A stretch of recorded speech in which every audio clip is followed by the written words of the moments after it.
রোজকার সাধারণ যে ডাল আমরা খাই তার স্বাদ বদলানোর জন্যে ডালের এই ভুনা ভর্তা রেসিপিটা কিন্তু খুব ভালো। নমস্কার, আমি অনন্যা।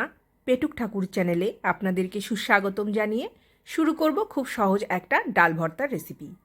এখানে আমি কড়াই নিয়ে নিয়েছি, আর কড়াইয়ের মধ্যে নিয়ে নিচ্ছি হাফ কাপ পরিমাণ মুসুর ডাল, ওজনে 100 গ্রাম পরিমাণ। ডালটাকে খুব ভালো করে জল দিয়ে কচলে কচলে ধুয়ে নেব। 3 থেকে 4 বার একই রকমভাবে ধুয়ে নিলে ডালের যে নোংরা বা সাদা পাউডার দেওয়া থাকে ধুয়ে পরিষ্কার হয়ে যাবে।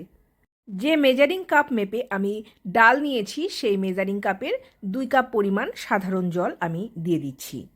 আপনার কাছে মেজারিং কাপ যদি না থাকে তাহলে যে কোনো বাটি বা কাপে করে কিন্তু এইভাবে ডাবল পরিমাণ জল দিয়ে দেবেন।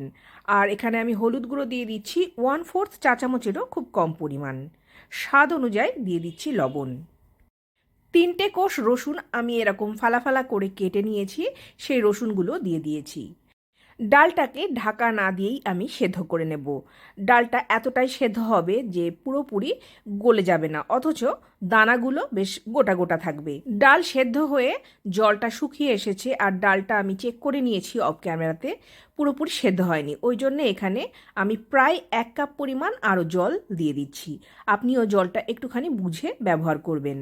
আর গ্যাসের ফ্লেমটা আমি লো রেখে ডালটা সেদ্ধ করছি।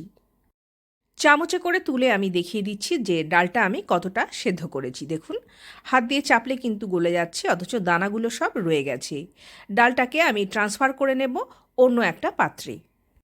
আমার চ্যানেল যদি আপনি এখনও সাবস্ক্রাইব করে না থাকেন, অথবা আমার চ্যানেলের নতুন দর্শক বন্ধু হন, তাহলে অবশ্যই চ্যানেলটি সাবস্ক্রাইব করে পাশে থাকা বেল আইকনটি অল করে দেবেন, অনুরোধ রইল। এখানে আমি কড়াইটা পরিষ্কার করে বসিয়ে নিয়েছি, আর দিয়ে দিচ্ছি 4 চা চামচ পরিমাণ সরিষার তেল।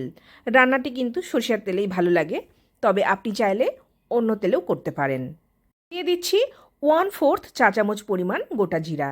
জিরাটাকে খুব ভালো করে হতে দেব। আমার রান্নাবান্না আপনার ভালো লাগলে অবশ্যই একটা লাইক করবেন, আর প্রচুর প্রচুর শেয়ার করবার অনুরোধ রইল। একটা বেশ বড় সাইজের পেঁয়াজ আমি বেশ মোটা মোটা করে কেটে নিয়েছি। দিয়ে দিচ্ছি এবার পেঁয়াজের টুকরোগুলোকে। পেঁয়াজটাকে নাড়াচাড়া করে ততটুকুই ভেজে নেব যাতে পেঁয়াজের কাঁচা গন্ধটা চলে যায়, অথচ পেঁয়াজটার মধ্যে একটু কচকচি ভাব থাকে। যারা একেবারেই নিরামিষাশী তারা কিন্তু পেঁয়াজ রসুন ছাড়াও এই ভর্তাটা তৈরি করতে পারেন। 2টো কাঁচা লঙ্কা আমি দিয়ে দিচ্ছি। লঙ্কা অবশ্যই আপনারা আপনাদের স্বাদ মতো বেশি বা কম ব্যবহার করতে পারেন। সামান্য একটুখানি নাড়াচাড়া করে নিচ্ছি। এখানে আমি আর আলাদা করে লবণ যোগ করব না, কারণ ডালের সাথে অলরেডি লবণ দেয়া আছে। এবার সেদ্ধ করে রাখা মুসুর ডাল দিয়ে দিচ্ছি। আমার চ্যানেলে বেশ আরও কিছু ভালো ভালো ভর্তার রেসিপি আছে। আপনি চাইলে ওপরে দেওয়া আই বাটন থেকে ওই লিঙ্কে ক্লিক করে দেখে নিতে পারেন। যেমন সুন্দর বেগুন ভর্তা আছে, শিম ভর্তা আছে, আলু ভর্তা আছে। গ্যাসের ফ্লেম আমি লো টু মিডিয়াম করে ডালটাকে বেশ শুকনো শুকনো করে নেব। খুব বেশি ঘাঁটাঘাঁটি করব না, ডালটাকে কড়াইয়ের গায়ে এরকমভাবে পাতিয়ে পাতিয়ে দেব, আর তারপর নাড়াচাড়া করে মিশিয়ে নেব। এইভাবে ডালটা আমার জল অনেকটাই শুকিয়ে গেছে। গ্যাসের ফ্লেম আমি বন্ধ করে দিয়েছি। দিয়ে দিচ্ছি 1 মুঠো পরিমাণ ধনেপাতা। ধনেপাতা ছাড়া কিন্তু ভর্তা অসম্পূর্ণ। এবারে দিয়ে দেব 1 চা চামচ পরিমাণ কাঁচা সরিষার তেল। খুব বেশি অসুবিধা যদি না হয় তাহলে কিন্তু এই তেলটা স্কিপ করবেন না। কাঁচা এই সর্ষের তেলটার জন্যে ভর্তার স্বাদটা কিন্তু অসাধারণ হয়। তো একদম রেডি হয়ে গেছে আমার মুসুর ডালের ভুনা ভর্তা। গরম গরম ঝরঝরে ভাতের সাথে জাস্ট অসাধারণ লাগে। অবশ্যই একবার এরকমভাবে ট্রাই করুন, আর কমেন্ট সেকশানে এসে জানাতে ভুলবেন না কেমন হয়েছে আপনার তৈরি করা ডাল ভর্তা।